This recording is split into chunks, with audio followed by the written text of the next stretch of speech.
आज अजितदादांचा विमान अपघात होऊन त्यांच्या निधनाची बातमी समजली त्यावेळेस विश्वासच बसला नाही आणि आज ते आपल्यात नाही यावरही विश्वास बसत नाही.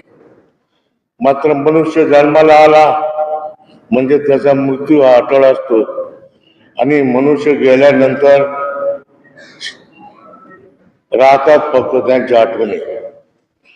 आज आपण ज्यासाठी एवढ्या मोठ्या संख्येने या ठिकाणी जमलो आहोत अशा व्यक्तीला श्रद्धांजली अर्पण करण्यासाठी त्या व्यक्तीचे नाव आणि कर्म नेहमीच महाराष्ट्राच्या जनतेच्या मनात आणि हृदयात कायमस्वरूपी कोरले गेले आहेत.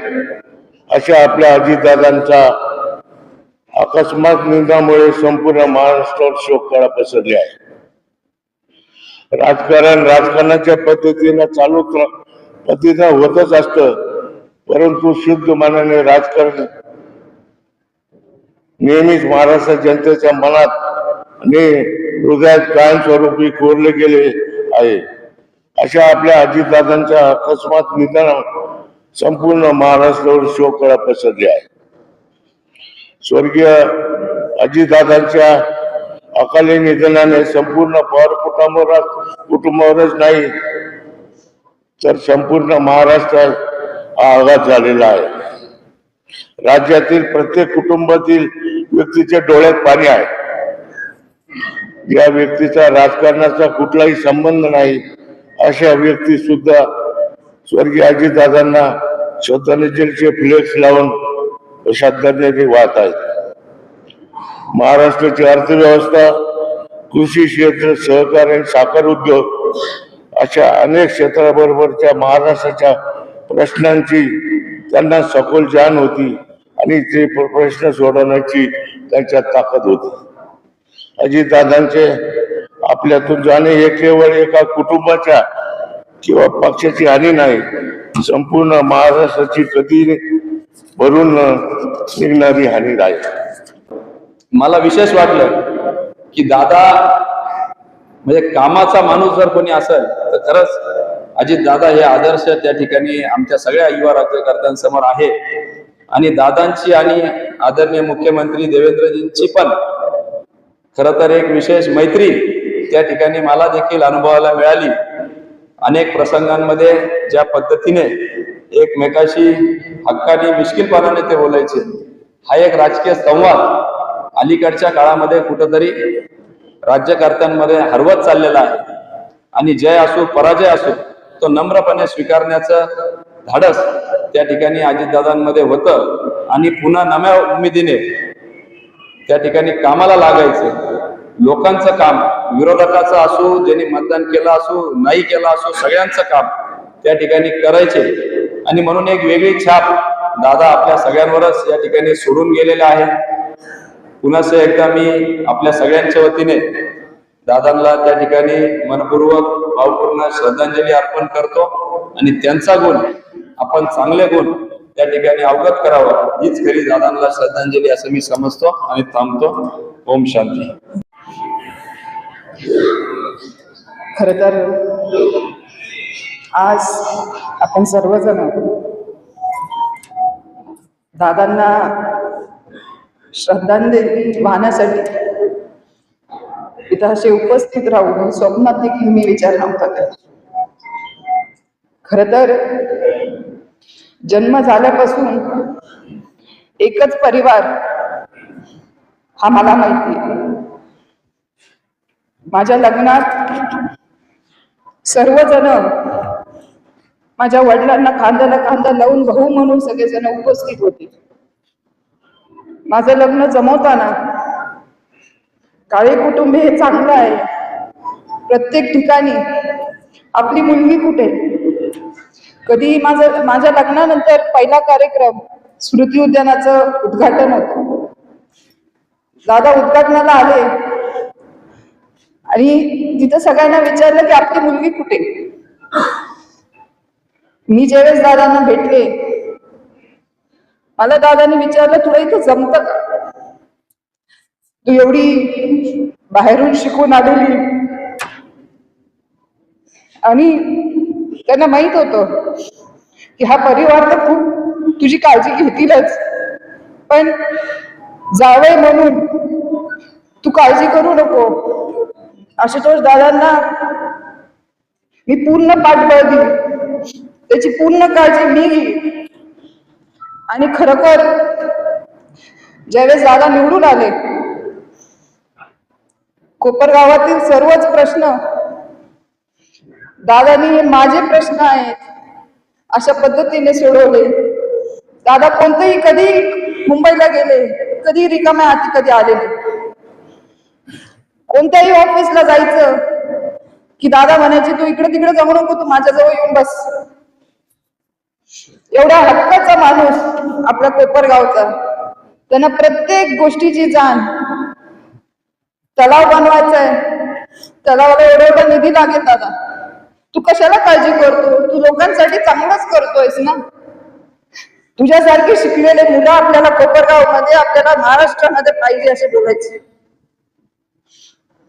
दादांची प्रोजेक्ट फाईल, दादांनी बनवलेलं वचनपूर्तीचं पुस्तक हे आजही राष्ट्रवादीच्या ऑफिसमध्ये एक नमुना म्हणून ठेवलाय की असं पाहिजे, असं आपल्याला काम करायचंय.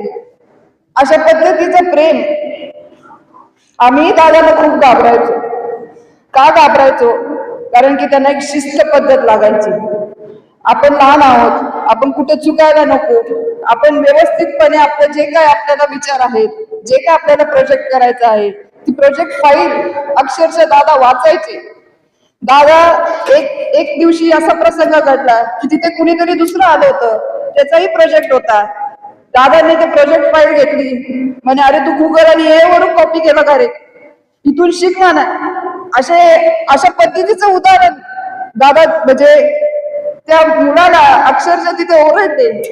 आणि यातून मला असं वाटतं की एक नवीन पिढी कुठेतरी दादा तयार करत होते. दादा त्यांना एक शिस्त लावत होते.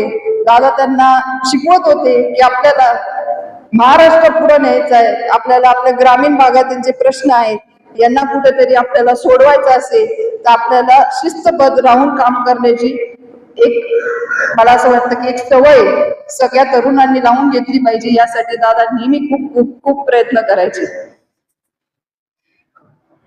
आता खर तर प्रत्येक वेळेस दादांचा कार्यक्रम असला की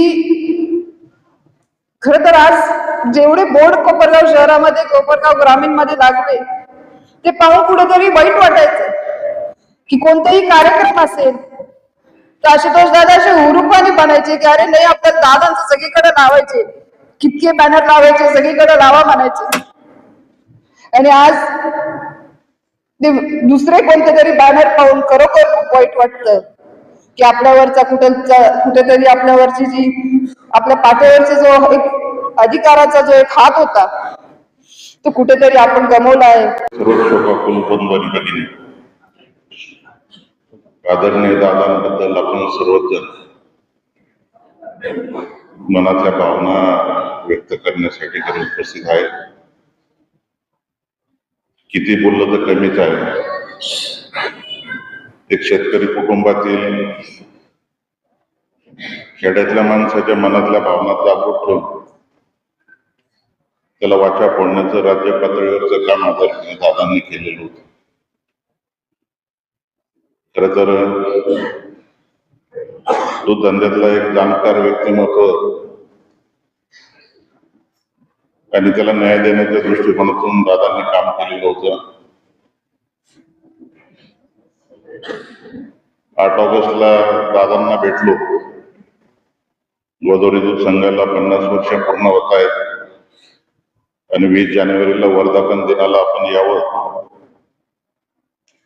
वार विचारला, म्हटलं मंगळवार येतो. मंगळवारी कॅबिनेट असते त्याच्यामुळं मंगळवार शक्य नाही. 18 जानेवारी तुला चालत असेल तर मी येतो. म्हटलं दादा तुम्ही तारीख दिली तर आम्हाला काही अडचण नाही. आणि माझ्या पत्रावर दादांनी शेरा मारला 18 जानेवारीला आपल्याला कोपरगावला जायचं. महानगरपालिकेच्या त्याच्या निवडणुका लागल्या, त्या व्यस्ततेमुळे दादांनी निरोप पाठवला. आचारसंहिते ज्याच्यात आपल्याला शक्य होईल का, पुढे घेता येत असेल तर आपण पुढे घेऊ. पण एक जाण धरणारा माणूस आणि प्रश्नाचं मार्गी लावण्याची हातोटी, प्रशासनावर वचक, आणि एकदा दिला शब्द म्हणजे दिला, त्याच्यात मागं पुढं बघण्याचं काही कारण नाही. राज्यातली शिखर संस्था महानंदचा अध्यक्ष म्हणून दादांकडे त्यावेळेस गेलेलो असताना एका शब्दावर 138 कोटी रुपये कर्मचाऱ्यांच्या VRS साठी दादांनी मंजूर केले. माझं काम मी केलेलं आहे. एकनाथभाई मुख्यमंत्री आहेत आणि देवेंद्रजींना तू भेटून घे, पुढचं ते त्यांच्याकडून तू मार्गी लावणार. एवढं स्पष्ट बोलणारा माणूस आज राज्यात आपल्याला बघायला मिळणार नाही. दादांच्या जाण्याने फक्त आपल्या राज्यातच नुकसान झालेलं नाही, तर अतोनात शेतकऱ्यांचं तर गेलेलंच आहे. दूध धंद्यातला जाणकार व्यक्तिमत्व गेलेलं आहे. आणि म्हणून मी व्यक्तिशः माझ्या कर्जनी परिवाराच्या वतीने राज्यातले आमच्या सर्व दूध उत्पादक शेतकरी असतील, संस्था असतील, यांच्या वतीने दादांना भावपूर्ण आदरांजली व्यक्त करतो. ओम शांती. अनेक धाडशी आणि धक्कादायक निर्णय घेतले, ते दादा आपल्या सगळ्यांना धक्का देऊन निघून गेले आहेत.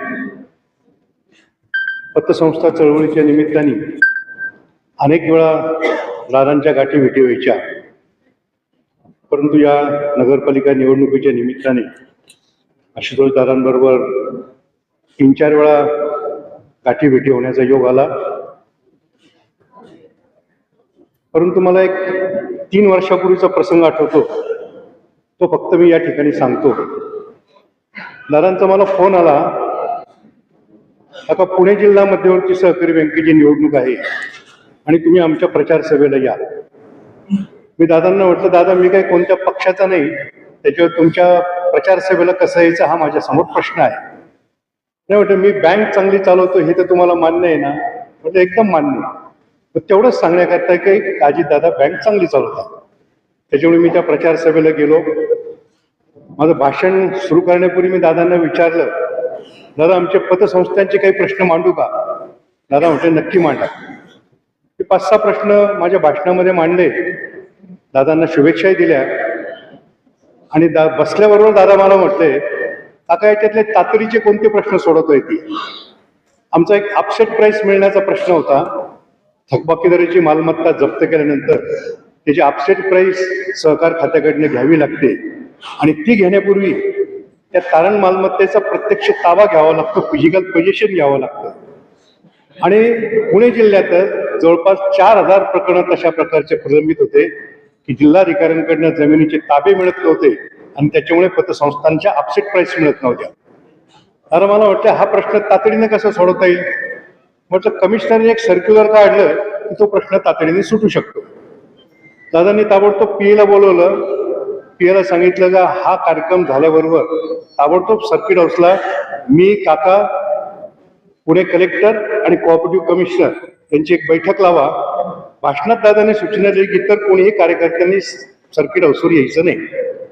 आणि सभा आटोपताच दादांच्याच गाडीमध्ये आम्ही सर्किट हाऊसला गेलो. दादांनी कलेक्टरला विचारलं, काका सांगतात असा असा प्रश्न प्रलंबित आहे. कलेक्टर म्हणे हो आहे दादा, पण आमच्याकडे मनुष्यबळ नसल्यामुळे तो प्रश्न आम्ही तातडीने सोडू शकत नाही. दादा मला वाटलं याच्यावर उपाय काय. तो उपाय काही नाही. कमिशनर साहेबही आले होते.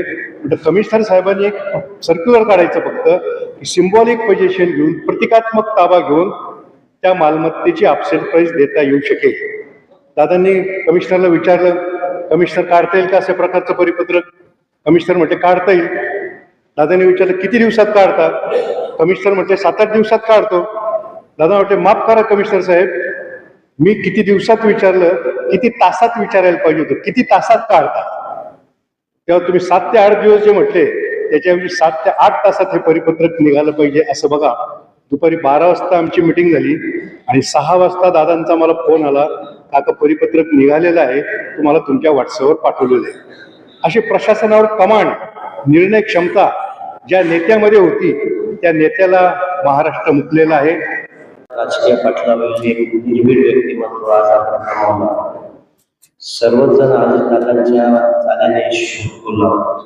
कारण हा धक्का असा होता की तो कोणालाही बसण्यासारखा नव्हता आणि एक निर्भीड व्यक्तिमत्व, स्पष्ट होते असं व्यक्तिमत्व आपण सर्वांनी गमावलेलं आहे. बऱ्याचदा आदरणीय बिपिन दादांच्या माध्यमातून आम्ही अजितदादांकडे गेलो, त्यांच्याशी संवाद साधला, त्यांची जवळीक साधली आणि त्याची काम करण्याची जी पद्धत होती, सूर्योदयाच्या पूर्वी त्यांचं काम चालू व्हायचं तर सूर्यास्तानंतरही चालायचं. पण त्या दिवशी जे सूर्यास्तापूर्वी काम चालू झालं आणि तो कायमचाच शेवट झाला. आज दादा आपल्यात नाही, तर आज दादांना मी कोपरगाव शहराच्या वतीने, कोपरगावचा प्रथम नागरिक म्हणून त्यांना भावपूर्ण आदरांजली वाहतो. ओम शांती.